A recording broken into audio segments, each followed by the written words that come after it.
The Bible is a wellspring. Not only is this book a religious and literary masterpiece, it is also one of the world's oldest, most important documents of human history. Our earliest copies go back 2,000 years to just before the birth of Jesus.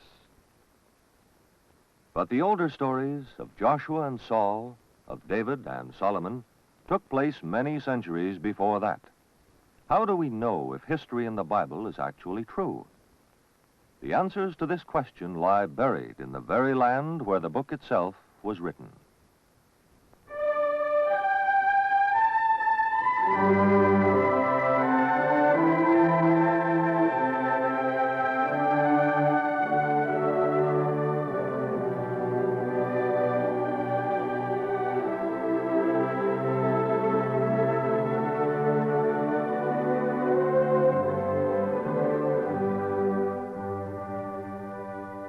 Almost 9,000 years ago, man emerged from his long night of obscurity and found here his place in the sun.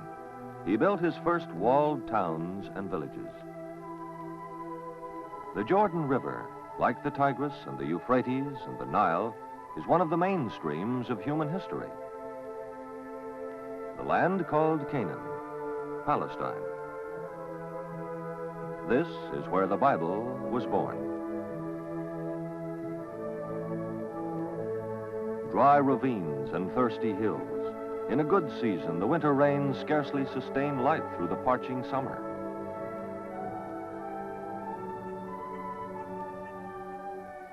In the valley, creviced earth sucks futilely at the diminished and sluggish stream.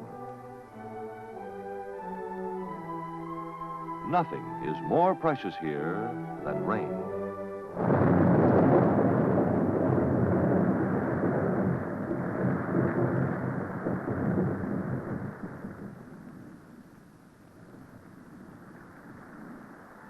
The wadis fill with living waters. The hills, once so desolate, bloom with fragrance and verdure.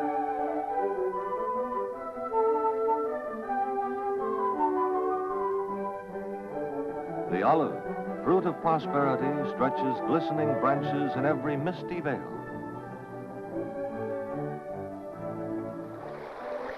Water can be a fickle blessing sometimes, but here it provides the key to human existence and human history. Jerusalem, captured by the Emperor Titus in 70 AD, present walls built by the Turks who occupied the city for 400 years. How then do we find the walls of the ancient city, the Jerusalem of King David? Following the clue of water, we discover that David's capital was actually on a lower hill to the south, rising in steep tiers from the bottom of the Kidron Valley. Only later, with the building of Solomon's temple, did the city grow upward toward its present location. Archaeologists were led here because at the very foot of David's city flows Gihon Spring, the only major perennial water source in Jerusalem. The very spring where David's son, Solomon, was anointed king. Later, King Hezekiah carried the vital water supply inside the city defenses by means of a 600-yard tunnel. The northern walls of Jerusalem are close to those of Christ's time, but the ground level has risen because of periodic rebuilding. The Damascus Gate today is some 30 feet above the older Roman gate. Again, the need for saving water can be seen. The gate was arched over to make a storage tank or cistern. These reservoirs, called the Pools of Solomon, were no longer sufficient. They had already served Jerusalem for centuries by the time the early Roman governors had them repaired. They are still serving the city today. The spring of Ain Sultan waters an extensive oasis in the Jordan Valley. Beside it rises a 10-acre mound of debris. The original city of Jericho, one of mankind's oldest walled settlements. This watchtower, 30 feet high, is 9,000 years old, more than 50 centuries before the famous onslaught by Joshua.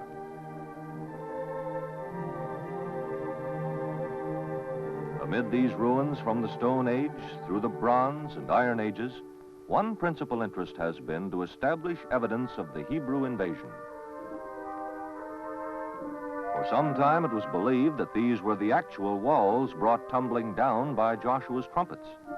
But scientific excavation revealed that they toppled 1,000 years before, apparently from an earthquake which destroyed their foundations.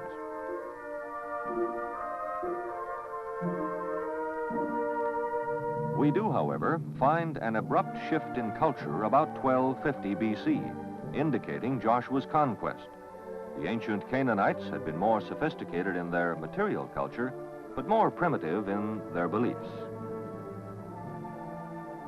This tomb from 1750 BC, about the time of Abraham, shows the burial of a wealthy Canaanite family.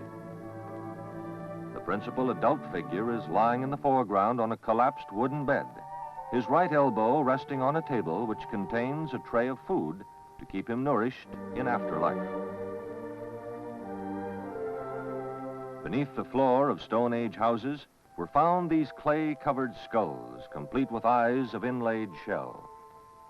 As portraits, they probably indicate ancestor worship. The word Hebrew originally denoted donkey caravaneer. To the Canaanites, the nomadic tribe of Abraham must have appeared as vagabonds. These newcomers camped in tents, much as do the desert herdsmen of today. The evidence about Abraham is not material, but spiritual. We can only speculate about his history. When he first immigrated from Mesopotamia, we learn in Genesis that Abraham stopped here in Shechem to build an altar to the Lord. He may well have walked through these same city gates. Shechem gained religious importance. Jeroboam made it capital of Israel in 922 BC. Toward the end of his life, Abraham came to Hebron, where he purchased the land upon which this mosque now stands as a burial place for his family. Machpelah is revered equally by Muslims and by Jews. Of the Hebrew patriarchs, we have scant evidence, but with David and Solomon continuing through the later Greek and Roman occupations, we can increasingly relate what we find in the ground with what we read in the Bible. In Bethlehem, perhaps in a cave beneath this church once used as a manger, a child was born in the beginning of our era. He attracted a devout following, many from Greco-Roman cities like the New Testament Philadelphia, Greek for brotherly love. Today, Philadelphia is Amman, the capital of Jordan, but then it was a desert outpost of Greco-Roman culture.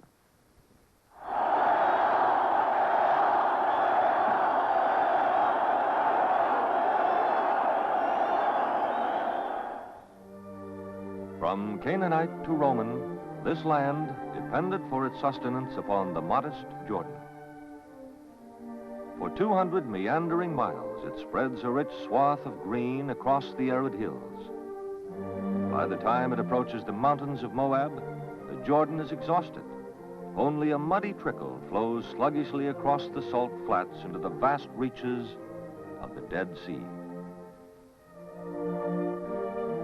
But water, even such bitter dregs as this, attracted settlement along its banks.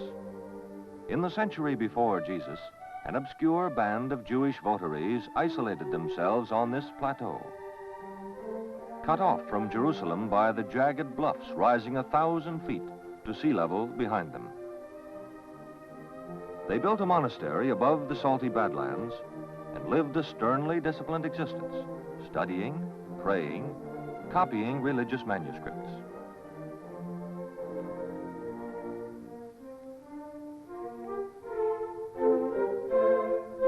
We believe they were the sect known as Essenes. John the Baptist may have been influenced by them. They too practiced baptism, which required a great deal of fresh water. An elaborate network of cisterns captured the winter floods from the mountains.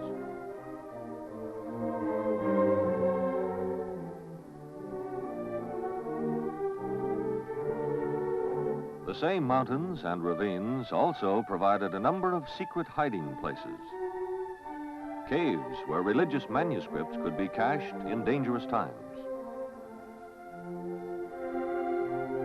In 1947, a Bedouin shepherd boy named Muhammad chanced upon a hole in the cliff.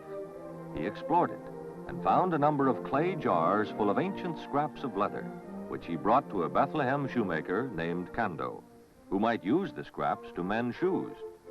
Today, the poor cobbler is a wealthy merchant, for these were no less than the first of the Dead Sea Scrolls, copies of the Bible 1,000 years older than any major Hebrew versions heretofore known. One of the great archaeological finds of the 20th century, evidence of the remarkable accuracy of biblical transmission. In archaeology, however, you usually find only what you look for. Here, the University Museum of the University of Pennsylvania was looking for the Old Testament city of Gibeon. When they found it, they could scarcely credit the evidence. It seemed too obvious. For in this pool were unearthed dozens of jar handles inscribed with the name Gibeon itself, and names of persons known in the Bible, like Hananiah.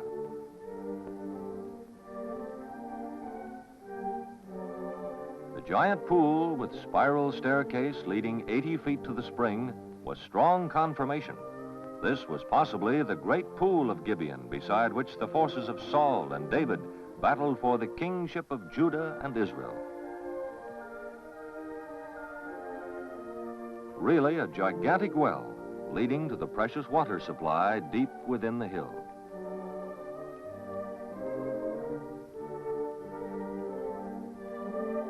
The startling inscriptions came from discarded wine jars. As these extensive storage vats prove, the city was an important wine-producing district.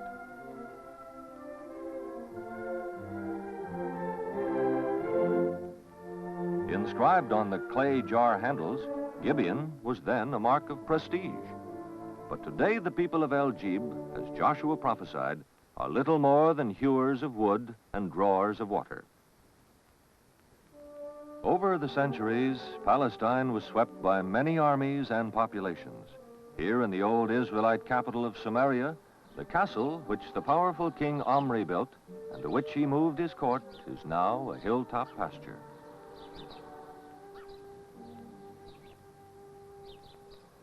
Scarlet wildflowers mark the steps of painted Jezebel, the hated Phoenician queen, who worshipped so fanatically the pagan god Baal.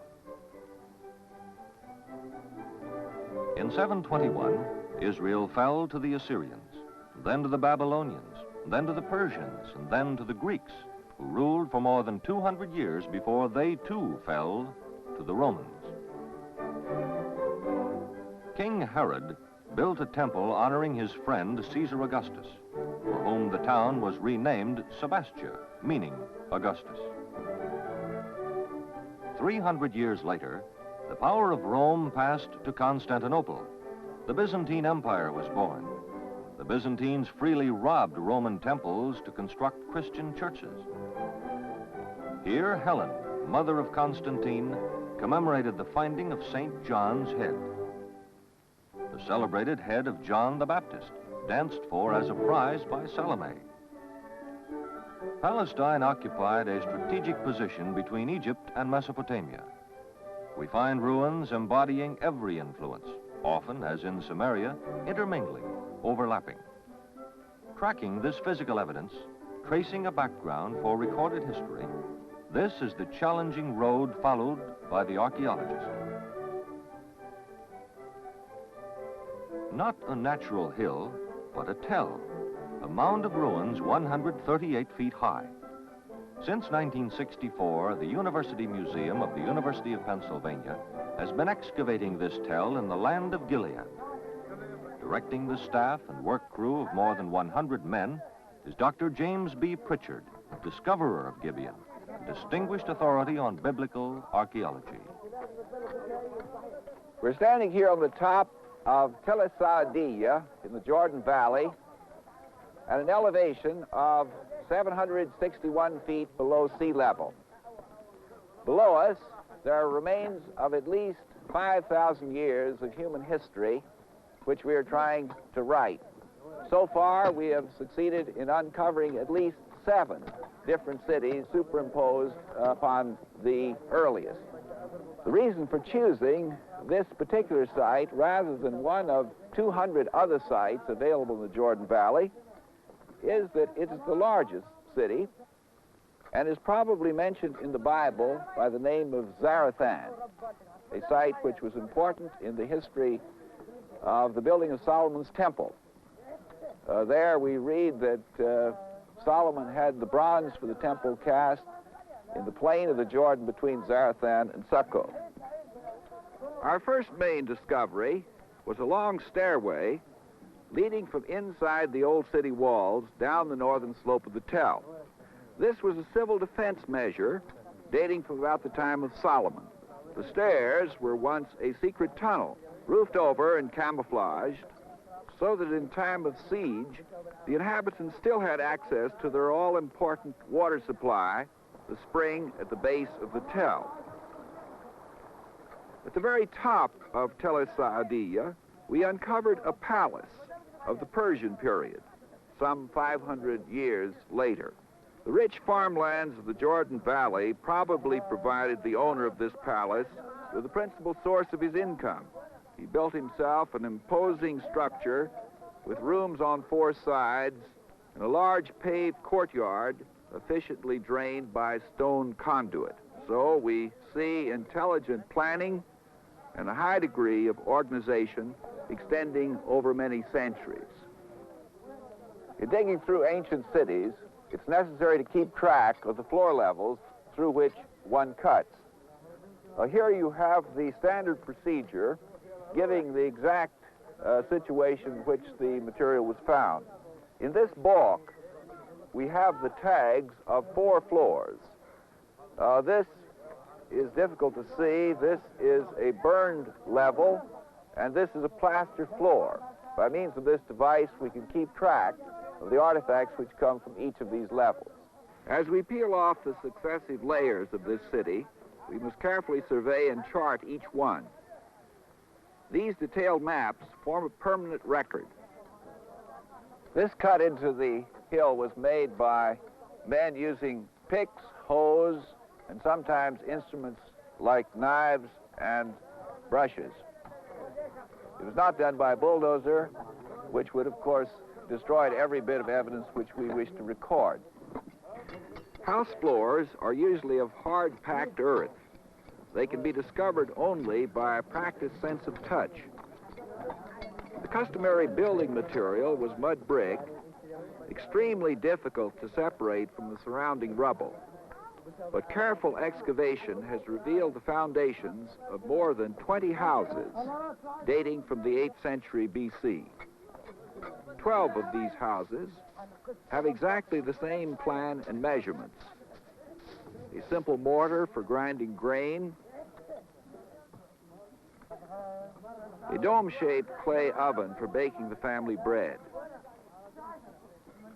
The house floor is lower than the street level outside because the street built up more rapidly from rubbish, from pebbles and silt washed down by the rain. We believe some houses were privately owned because of slight variations. This owner protected his house front with stones to guard against erosion. To my right, we have the first attempt to get below the 8th century, and we're now in the 9th and possibly 10th century BC. On this level, approximately contemporary with Ahab's reign in Samaria, we found half a dozen houses smaller than those above them, but having the same general interest. What we're really interested in this area is to find a rather remarkable culture, which we first discovered in the cemetery over beyond this hill in 1964. We uncovered a group of tombs dating from 1200 BC, containing finely worked bronze and beads of gold and carnelian. When we reach the living level here, we should find comparable objects and a great deal of information which was not available in the cemetery. Since we must remove the 8th century houses, we decided to build an exact replica of one of them on the top of the tell. Using earth from the dig, we made our own mud brick just as it had been made in the 8th century. The mud and straw mixture is poured into a simple wooden mold and left to dry in the sun. Mud is also used for mortar. The interior pillars are mud brick too. The roof beams are made of local wood. An inelegant but useful combination, dirt and water. We can plant our crops in it, we can make pottery out of it, and as you can see, we can even build a house with it. With moderate maintenance, it'll last for years. Following our 8th century model exactly, we'll add a roof of reeds from a nearby Jordan, and we'll cover that with a thick coating of mud. Life in this 8th century house was surprisingly comfortable.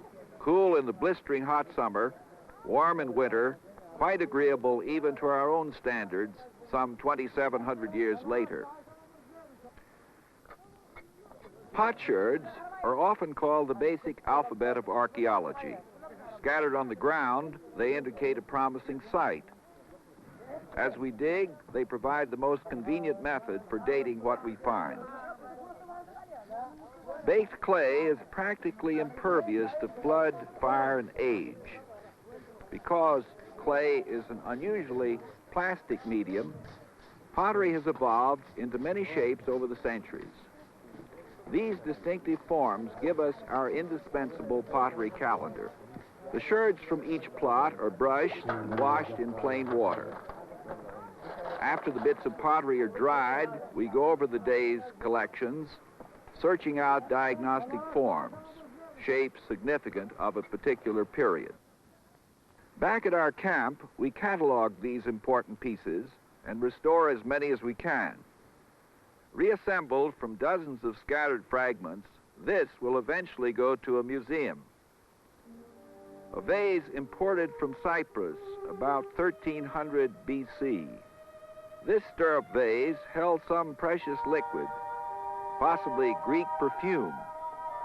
Foreign trade was practiced even before the time of Solomon, not only with the Greeks, but with the Egyptians, who perfected faience ware like this. A particularly beautiful alabaster goblet, also Egyptian in form. From our 13th century tomb culture, a handsome bronze tripod. And this royal wine tasting set is further evidence for a high skill in working bronze. An exquisite little gazelle's head, 3 inches high, originally the handle of a cup. Teloth is fulfilling its promise. The history of an important biblical city is emerging. There are a lot of hardships here. There's some science and a good deal of hard work, but there's also a lot of fun of discovery. To believe that there are ruins under a hill and to find them is one of the greatest adventures that one finds in archaeology. Archaeology, the exploration of the past. The treasure of archaeology, knowledge. But in such institutions as the Palestine Archaeological Museum are assembled some tangible riches of excavation. Superb ivories from Samaria in the time of the iniquitous Queen Jezebel.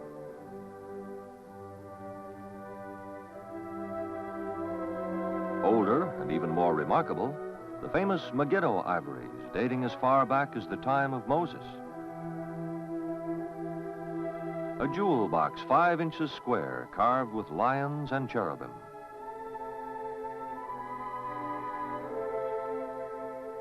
The most interesting piece, a foot-long plaque, a Canaanite warrior delivering prisoners to his monarch.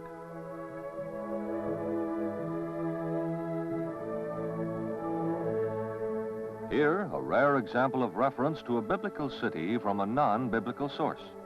Beth Shan, carved on an Egyptian stela. From Beth Shan itself, a sculptured basalt panel more than 3,000 years old, excavated by the University Museum. In its own galleries, the University Museum exhibits a collection of biblical artifacts, including many from Gibeon and Bethshan, like this clay sarcophagus dating from the time of Saul. But by right, the great portion of discoveries remain in the country where they are found. The copper scrolls from Dead Sea caves, a fabulous inventory of gold and silver bullion supposedly hidden about the Holy Land, reside in the National Museum in Amman. From the land of Moab, where Moses was buried, a 9th century coffin. The desert kingdom of Ammon, a painted limestone statue from the Iron Age. From Sahab near Amman, this particularly handsome portrait head, the lid of a sarcophagus. Persephone, a Greek goddess worshipped at Sebastia. Tyche of Philadelphia. Bearded Zeus himself from the fine Roman ruins in Jerash.